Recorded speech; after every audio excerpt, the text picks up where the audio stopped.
আজই ডাউনলোড করুন আর এনজয় করুন আপনার পছন্দের শো। যখন প্রথম শুনলে যে অপর্ণা বিয়ে হয়ে ঝাড়খণ্ড চলে যাচ্ছে, খুব মন খারাপ হয়েছে। তার মানে ও তোমাকে এনকারেজ করেছে নাচ আবার শুরু করার জন্য? একদম। নমস্কার, শুভ সন্ধ্যা। যাদের কাছে বলা যায় সব মনের কথা, ভাগ করা যায় আনন্দ আর সব দুঃখ ব্যথা, গল্প যেন হয় না যে শেষ, থাকলে পাশে তুই, দুজন হলাম দুজনের ধার, মন ছুঁয়ে যাওয়া গল্প নিয়ে আজ আমার মঞ্চে 4-2 বন্ধুর জুটি। অর্পিতা, অপর্ণা ছোট্টবেলাকার বন্ধু, 30 বছর হয়ে গেল। হ্যাঁ, স্কুল লাইফে কি কি মেমোরিজ আছে? দুজনে একসাথে স্কুলে পড়তাম। কৃষ্ণনগরে? হ্যাঁ, কৃষ্ণনগরে।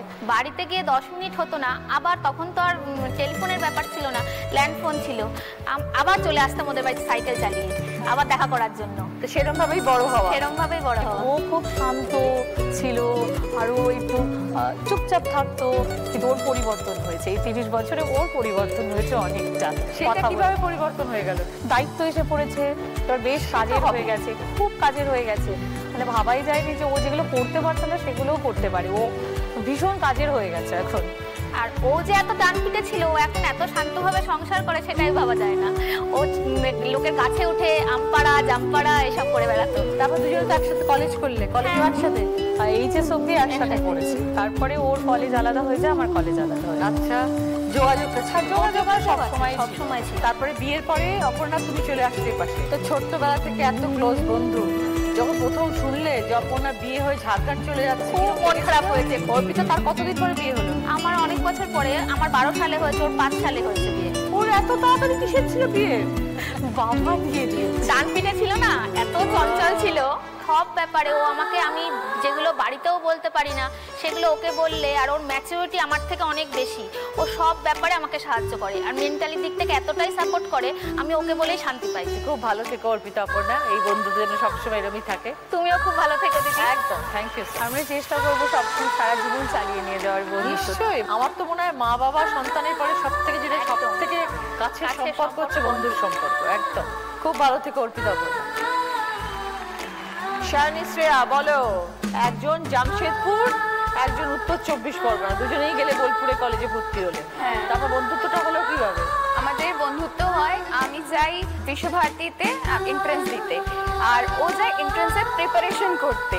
তো তারপর আমরা দুজনেই পাই না সেই বছরটা, তারপর আমরা একটা প্রাইভেট ইউনিভার্সিটিতে ভর্তি নিই।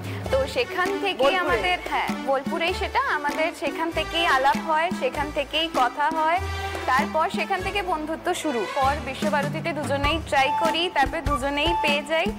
আর এখন আমি সেকেন্ড ইয়ার, ও ফার্স্ট ইয়ার, ও পেইন্টিং, আর আমি গ্রাফিক্স।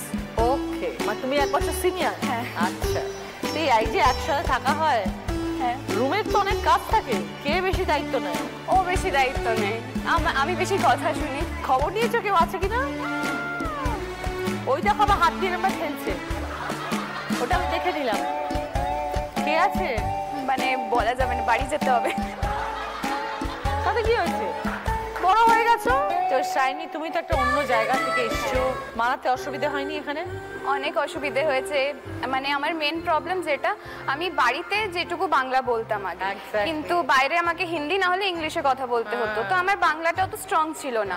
তো তারপর এখানে আসা, এখানে টোটালি দেখছি মানে সবাই একদম স্পষ্ট বাংলা বলছে, আর আমি তো বুঝতে পারতাম না। তারপরে ওর সাথে ফ্রেন্ডশিপ হওয়ার পর ও বললো ঠিক আছে, তুই আমাকে হিন্দি শিখিয়ে দিবি, আমি তোকে বাংলা শিখিয়ে দেবো। এই করে করে ও আমাকে বাংলা শিখিয়েছে, আমি ওকে হিন্দি শিখিয়েছি। বাহ, ভেরি গুড। জীবনে কি করার ইচ্ছে? শ্রেয়ার কি ইচ্ছে জীবনে? আর্টিস্ট হওয়ার ইচ্ছা আছে, পেইন্টিং নিয়ে পড়াশোনা করছি এখন বিশ্বভারতীতে কলা। ভেরি গুড, তার মানে তুমি খুব ভালো আঁকো, ভেরি গুড আর্টিস্ট। হ্যাঁ, ভেরি নাইস। আর শাইনি? আমার গ্রাফিক ডিজাইনার হওয়ার ইচ্ছে আছে। অল দ্য বেস্ট দুজনকেই। হ্যাঁ, থ্যাংক ইউ। আর এই বন্ধুত্ব যেন সবসময় থাকে, আমরা ওটাই চাই। একদম, যেখানেই তোমরা থাকো না কেন, যেখানেই সেটেল করো না কেন, বন্ধুত্ব যেন সবসময় থাকে। তনয়া নিবেদিতা, 21 বছর আগে পরিচয়, কিভাবে পরিচয়? দিদি, আমরা একই জায়গায় নাচ শিখেছি, মানে ছোটবেলা থেকে যে ম্যামের কাছে নাচ শিখতাম, আমি ওর থেকে অনেকটাই বড়, মানে আমাদের অসমবয়সী বন্ধুত্ব। তারপরে আমার বিয়ে হয়ে গেল। 2006 বিয়ে হয়ে যাওয়ার পরে আমার কিছুদিন নাচটা বন্ধ ছিল। অ্যাকচুয়ালি বাড়ি থেকে সেরকমভাবে নাচটাকে কেউ সাপোর্ট করে, হ্যাঁ, শ্বশুরবাড়ি থেকে। তো একটা সময় গেল যখন আমি একদম নাচ বন্ধ করে দিয়েছিলাম, কিন্তু আমার নাচটা যেহেতু প্যাশন, আমি তো চাকরি করি, তো সেই জন্য আমার খুব কষ্ট হতো মনে, এবং তখন সেটা নার্সিং প্রফেশনাল, হ্যাঁ নার্সিং প্রফেশনে আমি তখন জয়েন করে গেছি, আমি চাকরি করছি। এবং এমতো অবস্থায় আমার খুব মন খারাপ। সেটা ওর সাথে আমার একটা আলাদাই সম্পর্ক ছিল, মাঝে মধ্যে ফোনে কথা হতো যে দিদি কেন আসছো না নাচের ক্লাসে। তখন একদিন আমি এরকমভাবে বলি যে আমি করতে পারছি না, এরকম প্রবলেম হচ্ছে। তো আমাকে বলে যে তুমি শুরু করো আবার, কোনো এসব তোমার প্যাশনটাকে তুমি বন্ধ করো না দিদি, তুমি এত ভালো নাচ করো বা এত ভালোবাসো নাচটাকে বন্ধ করো না। তো ও ওই সময়টাতে আমাকে এত সাপোর্ট করেছে যে আমি শুরু করি আবার নাচটা। এবং 2012 থেকে দিদি আমরা দুজনে মিলে একটা আলাদা নাচের স্কুল করি, 5 জন স্টুডেন্ট নিয়ে। আজকে আমাদের 2025-এ অ্যাপ্রক্স 200 জন স্টুডেন্ট। বাহ!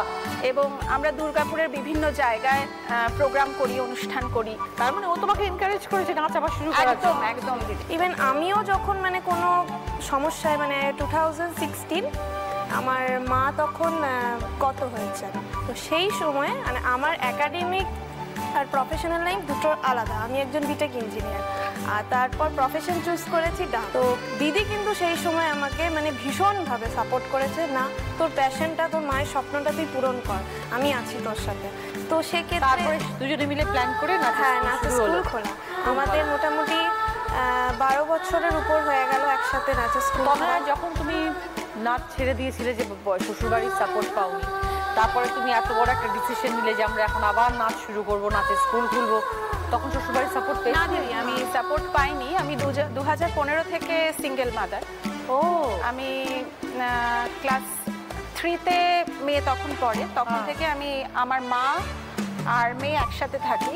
এবং এরকম সিচুয়েশন এলো কেন যে তোমাকে ছেড়ে আসতে হলো? অনেক রকমের সমস্যা নিয়ে আমাকে পারিবারিক ছেড়ে সমস্যা আসতে ছিল। হলো। তো তখন থেকে আমি আজ আমার মেয়ে এবার ক্লাস 12 বোর্ড কমপ্লিট করলো।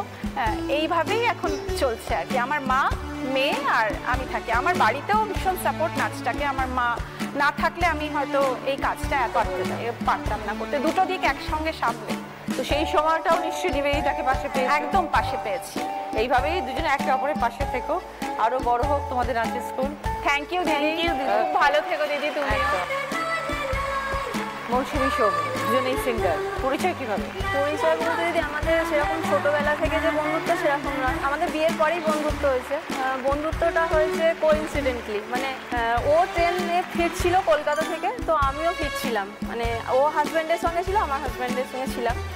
তো আমার হাজব্যান্ড ওর হাজব্যান্ড কথা বলছে, এমনি জাস্ট ট্রেনে কথা বলছে। মানে তারপরে আমরা জানতে পারি যে ওরা ব্যাচমেট, মানে ওদের ওখানে দেখা হয়ে গেছে। তো সেই সূত্রে আমাদেরও পরিচয়, মানে আমাদেরও কথাবার্তা হয়, আমাদের ফোন নাম্বার আদান প্রদান হয়, সেই থেকে আমাদের বন্ধুত্বটা শুরু। তো প্রথম আলাপ হলো ট্রেনে।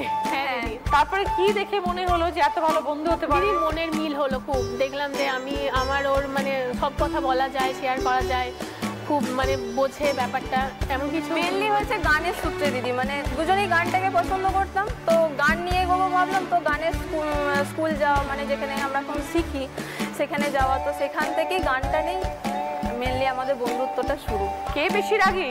সিচুয়েশন অনুযায়ী মানে দুজনেই সেম আর কি? দুজনেই সেম।